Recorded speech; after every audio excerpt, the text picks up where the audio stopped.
Les 2 démons que tu as là, c'est suffisant. Si tu n'es pas encore prêt à rechercher le Saint-Esprit, il ne faut pas les chasser. Je reprends et j'assume. Je suis Facebook. Si tu vis une vie chrétienne clopant, où le Saint-Esprit ne t'intéresse pas, mais c'est je veux me marier qui t'intéresse, ne chasse pas les 2 démons qui sont là. Pardon, ils sont bien chez eux. Parce que si tu les chasses, que tu n'as pas le Saint-Esprit qui te remplit, ils s'en vont, mais ils reviennent. Et quand ils reviennent, ils ne trouvent pas une maison habitée par le Saint-Esprit. La Bible dit chacun d'entre eux a le droit légal d'aller chercher 7 démons plus puissants.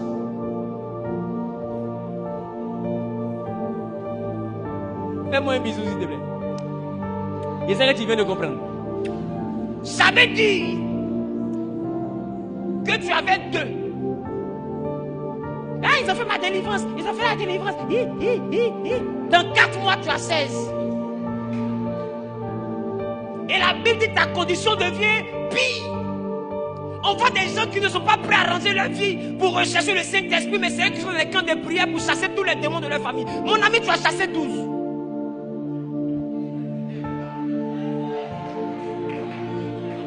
Le problème n'est pas de chasser. Le problème, c'est qui va t'habiter quand tu les chasses. Il faut que ton corps soit habité par le chef des esprits pour que les autres esprits aient peur de venir lutter le territoire du chef.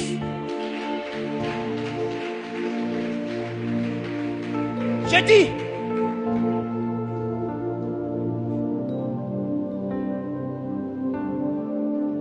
ce n'est pas la hyène.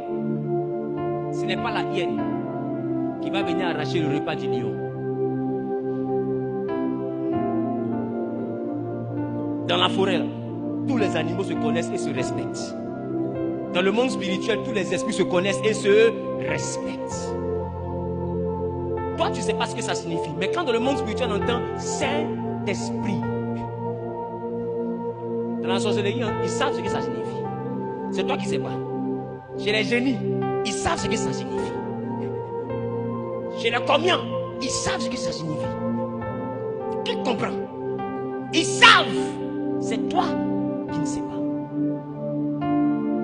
Donc quand tu chasses de tels délinquants de ta vie, il faut que tu te sécurises avec le plus puissant.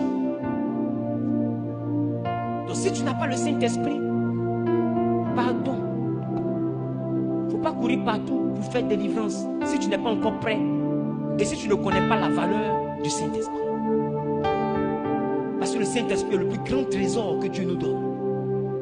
Quand il rentre dans ta vie, Dieu ne te donne plus le mariage parce que tu peux appeler le mariage à l'existence, parce que la puissance de Dieu qui était dans sa parole, quand il a dit que la lumière soit et la lumière fut, cette même puissance est dans ta parole, parce que le Saint-Esprit qui est sa puissance est en toi. Alors ta parole est sa parole, ta main est sa main. Amen. Tes capacités sont ses capacités. Amen. Ce que tu dis, c'est Dieu qui a dit. Yes.